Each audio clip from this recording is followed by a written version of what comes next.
नमस्कार, मेरा नाम है सिद्धार्थ चतुर्वेदी और आप सुन रहे हैं TNM रेडियो। आज के मुख्य समाचार। सबसे पहले सुर्खियाँ। आंध्र प्रदेश के विशाखापट्टनम में रसायन फैक्ट्री में गैस लीक होने से गई 11 लोगों की जान। करीब 1000 लोगों के जहरीले गैस के संपर्क में आने की खबरें। एम्स के निदेशक ने कहा, जून और जुलाई महीनों में कोरोना वायरस का संक्रमण होगा अपने चरम पर। शिक्षा मंत्री ने की घोषणा, JEE एडवांस की परीक्षा 23 अगस्त को करवाई जाएंगी आयोजित। SBI ने किया ब्याज दरें घटाने का ऐलान, ब्याज दरों में की 0.15% की कटौती। WHO ने कहा कि अप्रैल महीने में कोरोना संक्रमण के रोजाना औसतन 80,000 मामले आए सामने। अब खबरें विस्तार से। आंध्र प्रदेश के विशाखापट्टनम में एक रसायन फैक्ट्री में गैस लीक होने से 11 लोगों की मौत हो गई और करीब 1000 लोग इस जहरीली गैस के संपर्क में आए हैं। राष्ट्रीय आपदा प्रतिक्रिया बल ने बताया कि अब फैक्ट्री से गैस रिसाव को लगभग बंद कर दिया गया है, लेकिन NDRF के अधिकारी अब तक मौके पर मौजूद रहेंगे जब तक पूरी तरह से नियंत्रण में नहीं आ जाता मामला। इसके साथ प्रधानमंत्री नरेंद्र मोदी ने घटना का जायजा लिया और आंध्र के मुख्यमंत्री YS जगनमोहन रेड्डी को हर संभव सहायता उपलब्ध कराने का आश्वासन दिया। स्थिति को नियंत्रित करने के लिए राष्ट्रीय आपदा प्रबंधन प्राधिकरण के साथ एक बैठक भी की। All India institute of medical sciences के निदेशक डॉक्टर रणदीप गुलेरिया ने कहा कि जून और जुलाई महीनों में कोरोना वायरस का संक्रमण अपने चरम पर होगा।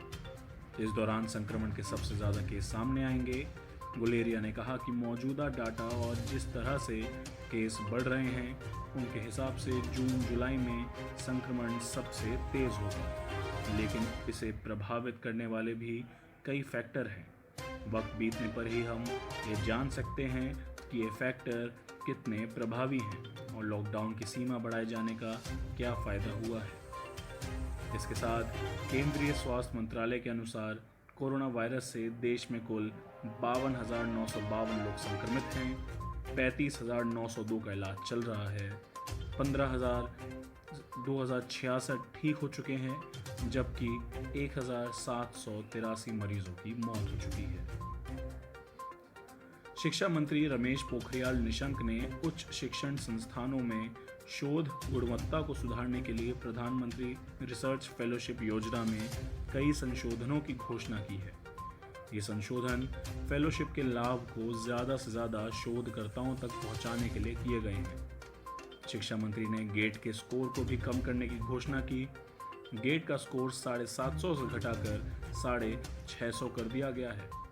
शिक्षा मंत्री ने कहा कि किसी भी मान्यता प्राप्त संस्थान विश्वविद्यालय के छात्रों के लिए आवश्यक गेट का स्कोर न्यूनतम 8 या समकक्ष CGPA के अलावा 750 से घटाकर 650 कर दिया गया है। JEE एडवांस की परीक्षा 23 अगस्त को आयोजित कराई जाएगी।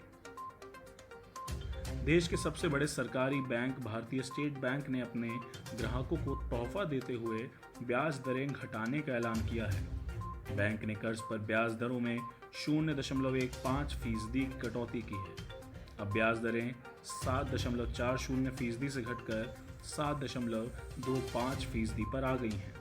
इसके साथ ही उसने ग्राहकों की डिपॉजिट पर भी 0.20% ब्याज दरें घटा दी है।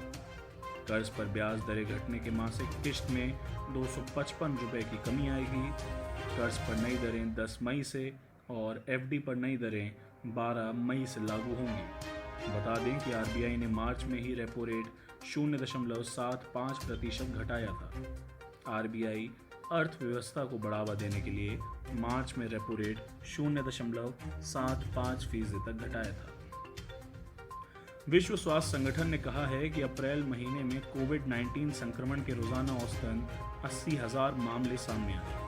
उसने कहा कि भारत और बांग्लादेश जैसे दक्षिण एशियाई देशों में संक्रमण के मामले बढ़ रहे हैं, जबकि पश्चिमी यूरोप जैसे क्षेत्रों में इनकी संख्या कम हो रही है। WHO के महानिदेशक टेड्रोस एधनॉम घेब्रेयेसस ने कहा कि देशों को उनके क्षेत्रों में बाहर से आने वाली बीमारी के हर प्रकार के खतरे से निपटने में सक्षम होना चाहिए और समुदायों को इस बारे में पूरी जानकारी होनी चाहिए कि उन्हें हालात में आए इन बदलाव के अनुकूल कैसे ढलना है। कोरोना से अभी तक 35 लाख से अधिक लोग संक्रमित हुए हैं और 2,50,000 से अधिक लोग की मौत हुई है। अप्रैल की शुरुआत से रोज़ाना करीब 80,000 नए मामले सामने आ रहे थे। आज के लिए इतना ही। मेरा नाम है सिद्धार्थ चतुर्वेदी और आप सुन रहे थे TNN रेडियो। धन्यवाद।